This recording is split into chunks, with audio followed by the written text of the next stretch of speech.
She was tired, dusty, and all she wanted was a glass of water. What she didn't know was that the man behind that door had been waiting for someone like her his entire life. The sun was merciless that afternoon, baking the ground beneath her feet as she walked slowly, almost dragging her worn-out sandals along the dry dirt road. Her name was Helen, a 67-year-old widow known by her neighbors as Donna Helen, the kind of woman who always offered a smile, even when life gave her none. She clutched a thin plastic bag that had torn at the bottom. 3 apples had already rolled away without her noticing. Her lips were dry, her steps unsteady.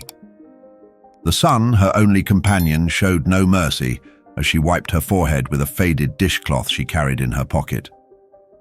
She had been walking for over an hour, trying to reach the nearest bus stop after delivering some homemade bread to a lady in the neighboring town.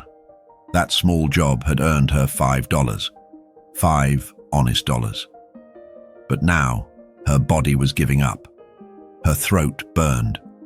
She stopped near a gate she had never noticed before. Black iron, tall and guarded by old oak trees that whispered in the wind. Beyond it, hidden by greenery, was a house. Or rather, a mansion. She hesitated, eyes scanning the call button on the intercom, heart pounding. It felt wrong to ask, but the thirst was stronger than her pride. With trembling fingers, she pressed the button. A soft chime echoed somewhere beyond the trees. She waited. Silence. Her mind began to wander. Who could live in such a place? Certainly not someone who would welcome a poor old woman begging for water. Then a sound. Footsteps, heavy, deliberate, growing closer. Her heart raced. The gate creaked, then slowly swung open. And there he was, tall, impeccably dressed in slacks and a crisp white shirt, his salt and pepper hair combed back, his face unreadable. He had the posture of a man used to being in control, and the eyes of someone who had seen too much. Helen instinctively stepped back. "I'm so sorry to bother you, sir," she said softly, her voice hoarse. I just need a glass of water, just one, please." The man looked at her for a long, uncomfortable moment. His gaze scanned her from head to toe, not with disgust, but something closer to disbelief, as if he was trying to remember something or someone. Then finally, he nodded once. "Come in," he said quietly. "I'll get you some water." She hesitated. The gate remained open. The man turned and walked inside without another word. Helen looked down the road, then back at the open gate. Something told her this moment would change everything, but she didn't know how. Not yet. Helen stepped cautiously past the gate, her feet sinking slightly into the well-kept gravel path. The garden was too quiet. Not a single bird chirped, not a leaf stirred. Even the air felt heavier inside the property, as if time had stopped at the edge of the iron fence. The mansion loomed ahead, elegant yet haunting, with ivy creeping along the stone walls like veins of a sleeping giant. She walked slowly, her eyes wide, taking in the splendor with a mix of awe and discomfort.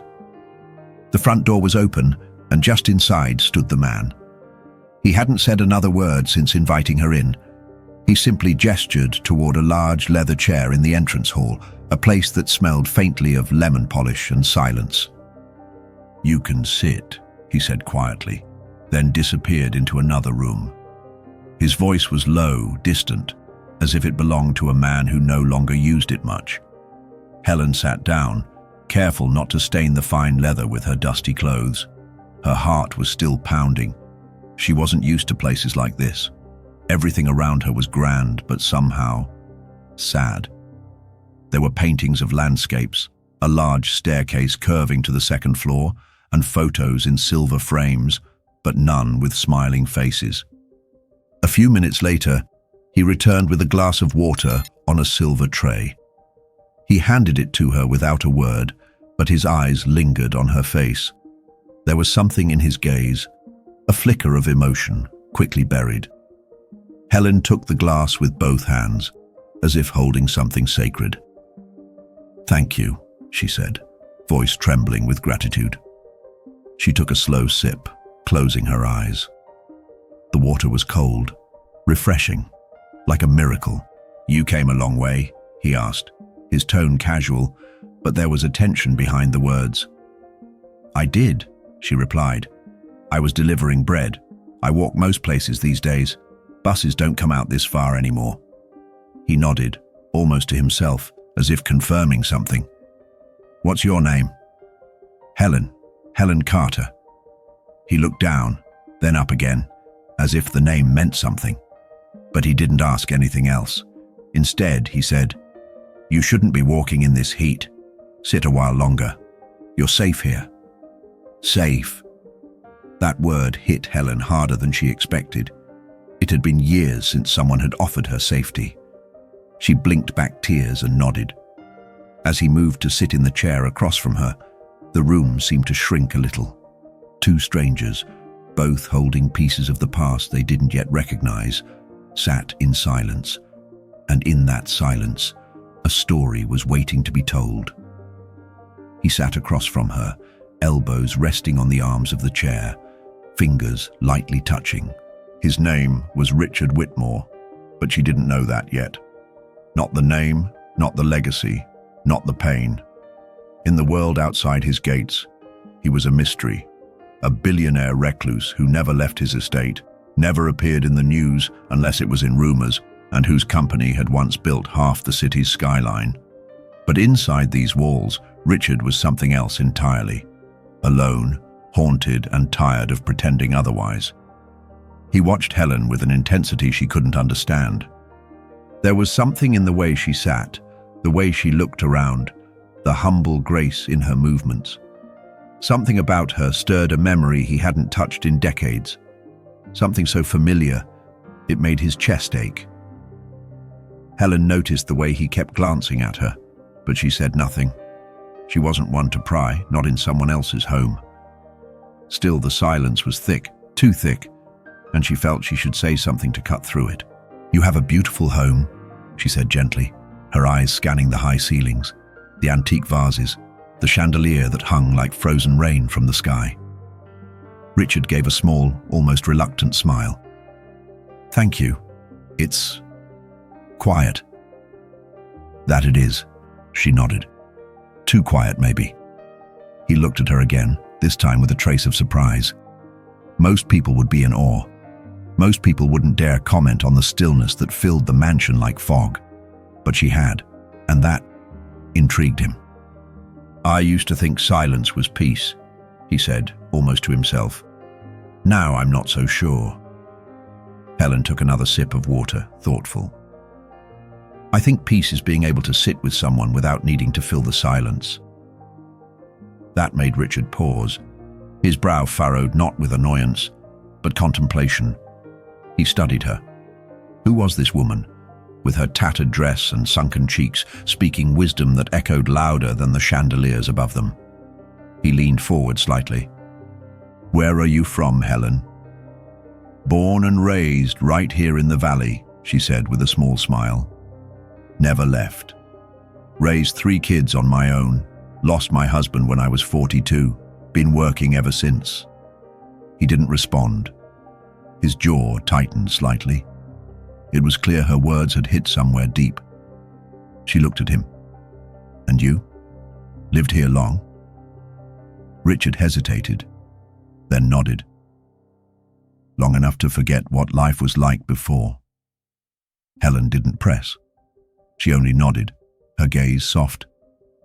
That was her way, never forcing the truth, only creating space for it to rise on its own. And something about that made Richard speak again. "I don't usually open the gate." Helen tilted her head. "Why did you today?" He didn't answer right away. Instead, he whispered, "I don't know. Something told me I had to." And just like that, a door inside him cracked open, just a sliver, but enough for something to begin. The glass in her hands was now nearly empty, but Helen hesitated to drink the last sip. It felt symbolic somehow, like leaving a final piece of something behind. Across from her, Richard sat in stillness, his fingers drumming once on the polished armrest before he suddenly rose to his feet. "Are you hungry?" he asked, the question so abrupt it caught her off guard. She blinked, unsure if she'd heard him right. "I'm sorry?" "You said you were delivering bread," he said, walking slowly toward the adjoining room. "You probably haven't eaten much today." Helen looked down, almost ashamed. "Just a little piece I saved for myself," she said quietly. "Come," he said, already heading toward what she guessed was the kitchen. "I insist." She stood slowly, unsure if she was breaking some unspoken rule. This man didn't seem the type to make casual gestures, much less feed strangers who knocked on his gate. But something about him, his voice, his stillness, told her this was more than charity. It felt like invitation. The kitchen was massive, sleek and modern, cold in its elegance, stainless steel, marble countertops, soft white lighting. Not a place that felt lived in, but everything looked spotless, as if untouched for years. Richard opened a drawer and pulled out a loaf of rustic bread, followed by a block of cheese and some fruit. Simple, but carefully chosen. "I don't cook much anymore," he said, "but I always keep the basics." Helen smiled. "This is more than enough." They sat at a small breakfast nook by the window. For the first time, sunlight touched both of them at once. The mood shifted, warmed slightly by the glow. She took small bites, chewing slowly, savoring every taste.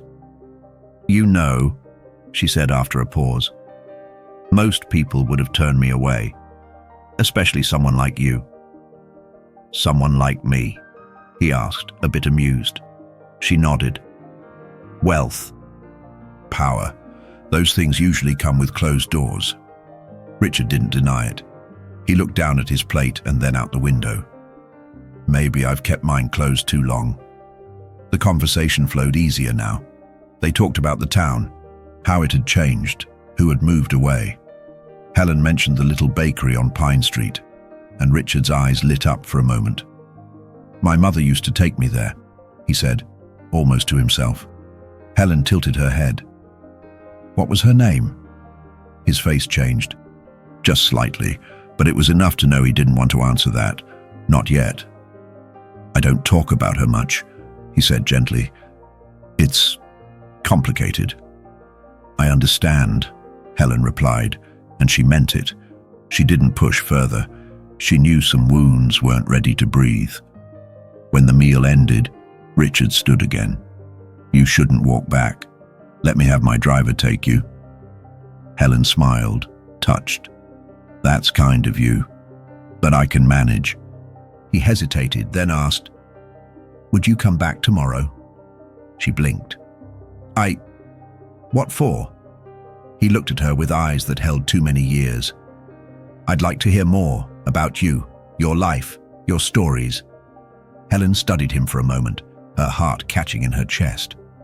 She nodded slowly. "All right then, tomorrow."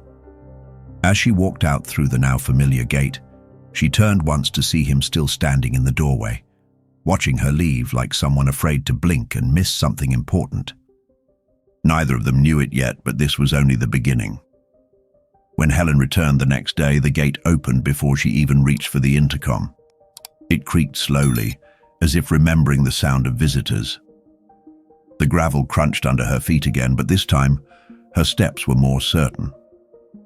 Something about yesterday had changed her, or perhaps reminded her of something long buried, like the feeling of being needed. Richard was waiting on the porch, a fresh white shirt tucked neatly into his slacks. "Right on time," he said, a small smile flickering across his lips. "I always am," she replied with a soft laugh. "Old habits from my factory days. We didn't have the luxury to be late." He nodded, then led her inside once more. The mansion, though stunning in architecture, held an undeniable emptiness. As she stepped through the grand doorway, Helen couldn't help but feel the cold draft that clung to its silence. It wasn't just a quiet home. It was a place untouched by joy for far too long. They sat in the same chairs as before, Richard had set out tea this time. The small gesture made Helen smile, though she noticed how stiff his hands were when he poured, like he wasn't used to sharing anything with anyone anymore. "Do you live here alone?" she asked gently. "Yes," he said. "It's been that way for a long time." "No children?" A pause, a tightening of his jaw. "No, at least, not anymore." She sensed it, the shift in energy, the tightening in his chest that he didn't show in words but couldn't hide in body language. She didn't ask further, not yet. Instead, she let the silence speak. It was a different kind of silence now, not just emptiness, but waiting. A silence that knew what it lacked. The clock on the mantel ticked quietly in the background. Helen looked around, noticing once again how pristine everything was. Not a single speck of dust, no fingerprints on the polished glass, no signs of living, just maintaining. "How do you spend your days?" she asked, sipping the tea. Richard shrugged. "Meetings, emails, reading. Walking through rooms I've walked through 1,000 times.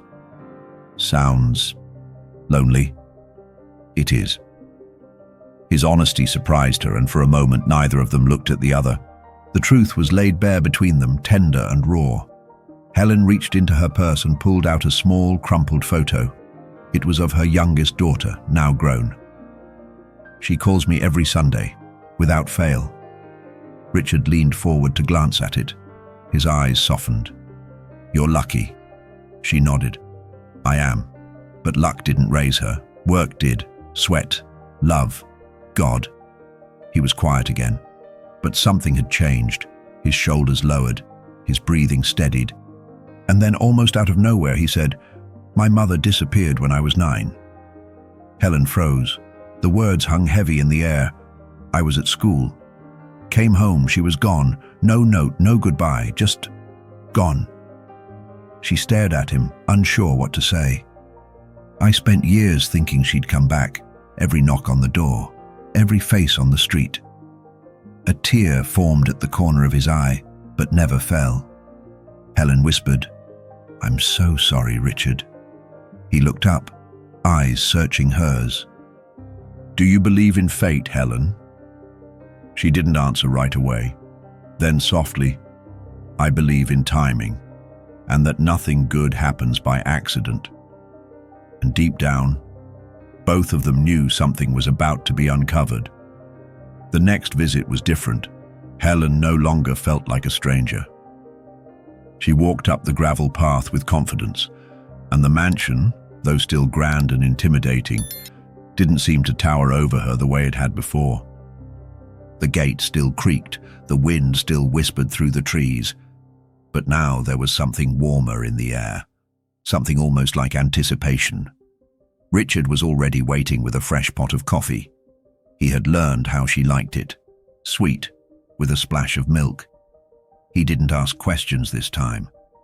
He simply poured, placed the cup gently in front of her, and sat down with a quiet kind of comfort. "I thought about you last night," he said after a long silence. She raised an eyebrow. "Oh?" "I tried to remember what it felt like to speak with someone and not feel like I was giving away parts of myself I'd never get back." Helen smiled, amused. "You make conversation sound like surgery." "For me, it always has been," he said, with a half smile.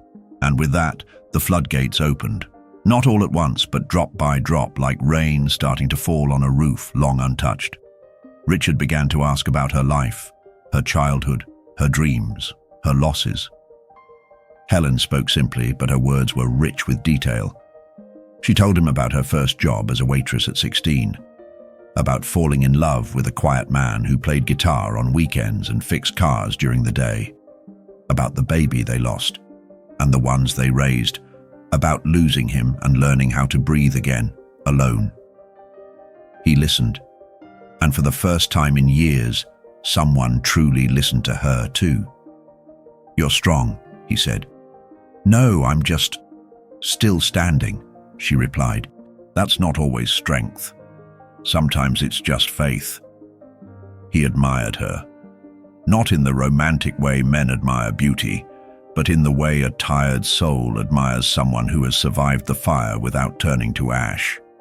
She turned the conversation then. "And you? What did you dream of becoming before the money and the companies and the boardrooms?" His expression shifted.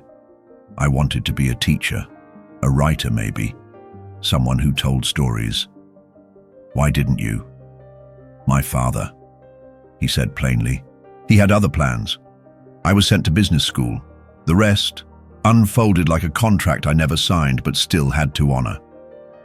Helen looked at him gently. "You can still tell stories. Maybe you already are." There was a long pause. The kind where something invisible passes between two people and changes everything, quietly. "You remind me of someone," he said softly. "Who?" she asked. "I don't know, but it's there. In your voice, your eyes, something I can't place." Helen felt her heart beat a little faster, but she said nothing. She only looked at him, really looked, and felt something stir. They were two lives that should have never crossed, two worlds that weren't meant to meet. But fate had no use for maps. That evening, after Helen left, the silence in the mansion didn't feel as hollow as before. Yet something within Richard stirred restlessly, like a draft moving through a locked room. He found himself wandering through the hallways, past rooms he hadn't entered in years, chasing a memory he couldn't name. He stopped outside a door he never opened, a room he once sealed shut with grief and regret. It was his mother's. For decades, it had remained untouched, like a museum of heartbreak. He turned the doorknob slowly, surprised it wasn't locked. The air inside was heavy with time, dust swirling in the golden light of the setting sun through the drapes. He stepped in, eyes scanning everything, the floral wallpaper, the antique vanity, the knitted throw still folded at the foot of the bed. On the nightstand, a stack of yellowing letters tied with a pale blue ribbon sat beneath a small picture frame. Richard picked it up with trembling hands. The photo was worn at the edges. In it, a woman stood in a sunlit yard, holding a baby wrapped in a soft blue blanket. The baby looked about 9 months old. The woman, she had Helen's eyes. Younger, yes. Softer, rounder, but unmistakably her. His breath caught in his throat. He turned the photo over. Faint handwriting in blue ink read, "Me and my little Richie, summer '63. Richard staggered back. His knees almost gave out. How could it be? Was this a mistake? No. He knew that face, that smile, that voice, that presence. It was her. It had always been her.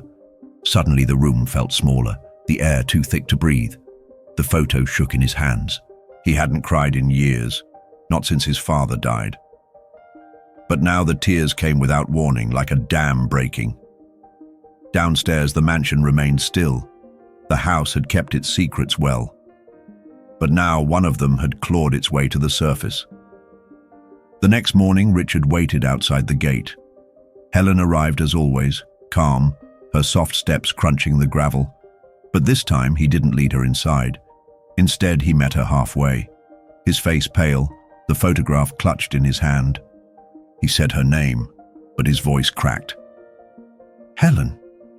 She looked at the photo, then at him, confused. She took it gently and turned it over.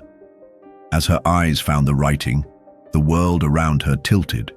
Her knees weakened, the bag she carried dropped to the ground. Her fingers trembled. She tried to speak, but the words caught in her throat. "Is this you?" Richard asked, voice shaking. Helen could barely breathe. Her lips parted in a whisper. "Oh my God." The silence between them was louder than anything they had ever heard. Helen stared at the photo, her breath coming in short, shallow bursts. Her hands, weathered from years of hard work, trembled as she clutched the faded image of herself, a version of her that felt like a ghost now, young, hopeful, holding her baby, her baby. "I thought I lost him," she whispered, her voice breaking. "I thought he died." Richard's heart pounded in his chest. What happened? She sat down on the edge of the stone fountain near the gate, her legs too weak to stand.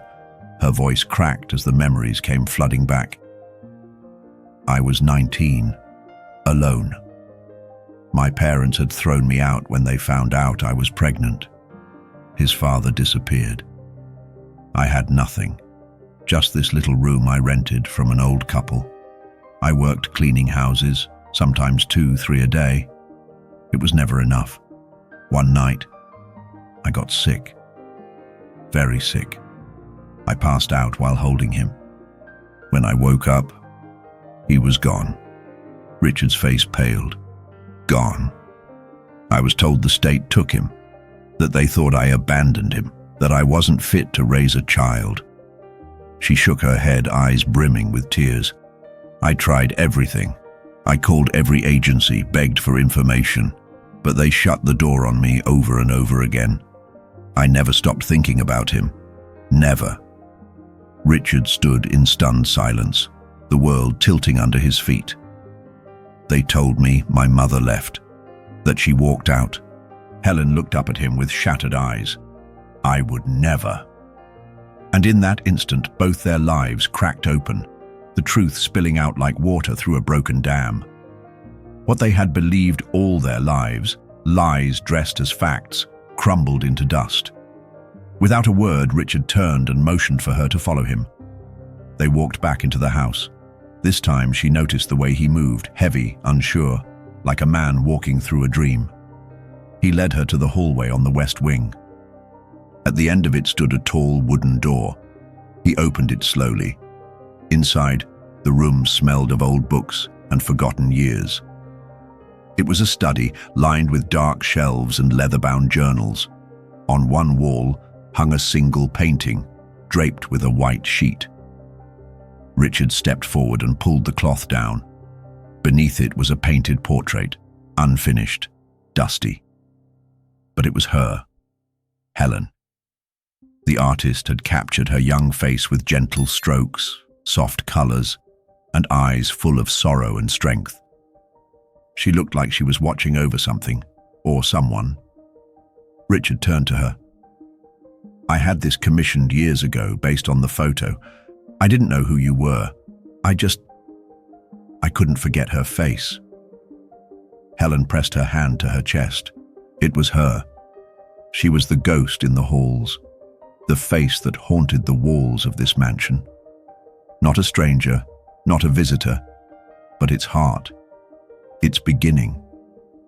She reached out and touched the edge of the frame, her fingers shaking. "I thought I lost my son," she whispered. "And I thought I was abandoned," he said, his voice raw. But now they both knew the truth. They had been stolen from each other. The room seemed to spin around them as the weight of the truth settled on their shoulders. Richard and Helen stood in silence, both struggling to process a lifetime of pain wrapped in a single, impossible discovery. He looked at her, not as the old woman who had knocked on his gate, but as the mother he'd mourned without ever knowing she was still alive. Helen slowly sank into the armchair near the fireplace. Her hands clutched the edge of her coat, her chest rising and falling with uneven breaths. "All these years," she murmured. "I prayed that maybe I'd see him again. But I never imagined this." Richard sat across from her, his elbows resting on his knees, his hands clasped tight. "They told me you were gone, that you didn't want me." Tears welled in Helen's eyes. "I begged them. I went to court hearings they wouldn't let me attend. I stood outside the agency office in the rain, hoping someone would speak to me. No one would. They took you away and erased me." His throat tightened. "I grew up thinking my mother walked out, that she chose freedom over me. It made me cold. I built this empire, thinking I had to prove I was worth staying for." Helen covered her mouth, sobbing quietly. "I would have stayed. I would have died for you. He got up, walked to her side, and knelt in front of her. Slowly, he took her hands in his. "I know that now. I feel it. I believe you." They held each other there for a long, raw moment. A man who had built walls around his heart, and the woman whose love had never stopped reaching for him, finally face to face, finally whole. Richard stood again, pacing the room. "I need to know everything," he said. "Every detail. Who took you? Why they lied. I have lawyers, resources. We can uncover it all." But Helen shook her head softly. "I don't need justice anymore. I found you. That's enough." He stopped pacing, turning to look at her. "But I do." She gazed at him with a softness only a mother could hold. "Don't lose yourself chasing what's already behind us. You have a future now, and so do I. Let's not waste it." A knock echoed from the front door, startling them both. Richard frowned. "I wasn't expecting anyone." He walked to the entryway and opened the door to find his assistant, pale and wide-eyed. "Sir, your board wants to move up the vote. The hostile takeover. It's happening today." Richard closed his eyes, the moment crashing into reality like a storm. He had forgotten the war he had been fighting for control of his empire. "I don't care," he said quietly, turning back inside. "Let them vote." The assistant stared, stunned. "Sir, I'm with my mother," Richard said, voice steady. "That's what matters now." Later that evening, Helen sat in the quiet of the garden behind the mansion. The sky had turned a soft violet, the first stars twinkling gently overhead. She sat beneath a magnolia tree, hands clasped on her lap, watching as Richard stood by the fountain, deep in thought. The weight of everything they had uncovered that day pressed heavy on both of them.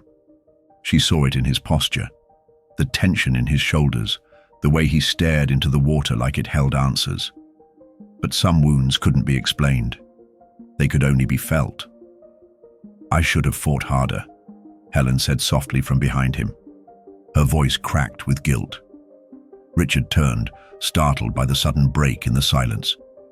"You did everything you could." "But it wasn't enough," she said, tears brimming again. "You lived all these years thinking I didn't want you, that I gave up. I was angry," he admitted, stepping closer. "For so long, I was angry at someone I couldn't remember. But deep down, I never stopped wondering. I never stopped needing her." Helen stood and faced him. "And I never stopped loving you." The wind moved through the trees, scattering leaves like memories too heavy to hold. For a moment, they just looked at each other. 2 lifetimes of pain, of longing, colliding in silence. "I don't know how to do this," Richard whispered. "Neither do I," she replied, "but we'll learn." He nodded, but his expression darkened. "You know, this changes everything." Helen tilted her head. "What do you mean?" "I spent decades building my life alone. I have people who rely on me, people who think I'm someone else. This, finding you, it's going to shake all of that." "I'm not here to change your life, Richard," she said gently. "I'm just here because I couldn't walk past that gate." He stepped closer. "But you did change it. And I don't want to lose you again." She reached for his hand, squeezing it gently. "You won't. Not this time." But even as she spoke the words, a cloud of fear passed through her heart, because life had taught her that blessings didn't always stay, that sometimes joy was followed by loss. And now that she had found him again, the thought of being separated once more was unbearable. That night, as they said goodbye at the door, Richard lingered, watching her walk slowly down the gravel path toward the gate. "Come back tomorrow?" he called out. She turned and smiled, her voice tender. "As long as the gate's open." He nodded, but something about the moment felt too fragile, like glass held in trembling hands, because deep down, they both knew Even love, when found again, must be held carefully, lest the world take it away once more. The following morning, the mansion was quieter than usual. No footsteps echoed in the halls. No soft clinking of cups in the kitchen. Just the stillness of a house that had waited far too long for laughter to return. Helen arrived just as the sun began to rise over the hills. The iron gate opened slowly, like it had grown used to her presence. She walked the gravel path with a familiar comfort, her bag of warm, homemade biscuits wrapped in a cloth tucked under her arm. But when she reached the front steps, no one was waiting. She knocked gently. No answer. Concern twisted in her stomach as she opened the door, now left slightly ajar. "Richard?" she called softly. "It's me." The echo of her voice bounced down the hallway. Still, nothing. Her feet moved instinctively, guiding her toward the west wing, the same hallway that had once held secrets and portraits of grief. Now, it felt like walking through memory itself. She found him in the library, seated by the fireplace, a book resting closed in his lap. He looked up as she entered, and a soft smile broke across his face, one of quiet relief. "I was afraid you wouldn't come," he said. "I said I would, didn't I?" she replied, walking to him. He stood slowly, a little stiff, as if the night had been long. "I couldn't sleep. Too much in my mind, too much in my heart." Helen reached out, placing a hand on his arm. "You don't have to sort it all out overnight." "I know," he said, "but for the first time in years I want to." They sat by the fireplace, the flames crackling gently. The morning light streamed through the tall windows, washing the room in gold. Richard looked at her, his voice low and almost trembling. "Do you think it's too late for us?" Helen smiled softly, shaking her head. "Time doesn't end love. It just makes the reunion more precious." He took her hand, holding it carefully, as if afraid it might disappear. "I feel like a child again, like the boy who never got to say goodbye and is finally being told, 'It's okay now. You were never truly alone.'" Tears welled in her eyes. She squeezed his hand. "And you weren't. Not for a second. I carried you in my heart every single day." They stayed like that for a while, mother and son reunited not just by fate, but by something deeper, something divine. In a world that had torn them apart, their souls had found a way back. Later, Richard showed her around the house again, but this time, not as a guest. "This is your home too," he said, "if you'll have it." Helen paused, overwhelmed. "You don't have to do that." "I want to," he said firmly. "I want to make up for every year I lost, every birthday, every missed hug, every 'I love you' we didn't get to say." Her voice cracked with emotion. "Then let's start today." And so, they did.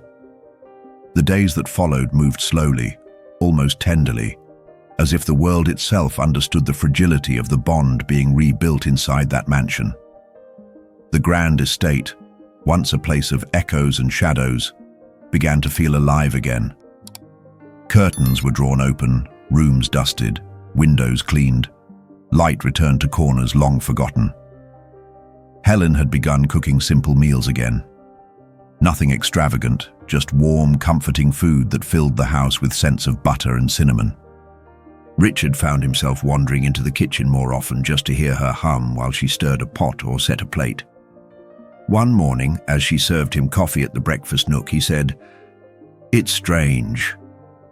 I've had everything money could buy, and still I've never felt as full as I do right now." Helen smiled. "Sometimes all you need is someone to remember your name when the world forgets it." He looked at her for a long moment. "You saved me, just by coming to my door." She reached across the table and placed her hand over his. "And you saved me by opening it." Word of Richard's transformation spread quietly through town. The once cold and distant billionaire was now seen walking through the farmer's market with an older woman by his side, asking about fresh tomatoes and honey. People whispered, curious, but neither of them cared. They were too busy reclaiming what time had stolen. Helen didn't ask for anything. No riches, no favor. But Richard insisted she stay. "You belong here," he told her one evening as they sat watching the sunset from the balcony. "This place wasn't home until you returned." One night, Richard hosted a small dinner. Just close friends, a few trusted colleagues. And during the meal, he stood up and raised a glass. "I'd like to introduce you to someone," he said, his voice steady but full of emotion. "This is Helen. She's not just a guest. She's not just family. She's my mother. And after a lifetime of wondering where I came from, I finally found the answer." Gasps filled the room. Eyes widened. But what followed wasn't confusion or scandal. It was applause, smiles, tears, because even in a world jaded by wealth and power, the truth still had the power to move hearts. Helen looked at him, tears in her eyes. "You didn't have to do that." "I did," he said softly. "You deserve to be seen." As the evening wore on, Helen found herself alone in the garden looking up at the stars. Richard joined her, standing quietly at her side. "It all started with a glass of water," she whispered. He nodded, smiling. "And became the best thing that ever happened to me." And so, a new chapter began. Not just for a mother and her son, but for two souls who had survived everything the world threw at them and still chose love. Sometimes life takes everything from you, your time, your hope, even the people you love. But every once in a while, life gives something back. A second chance, a door that opens, a miracle wrapped in something as simple as a glass of water. What would you do if the person you lost forever suddenly stood in front of you again? Would you forgive? Would you hold on tighter? Could you even believe it?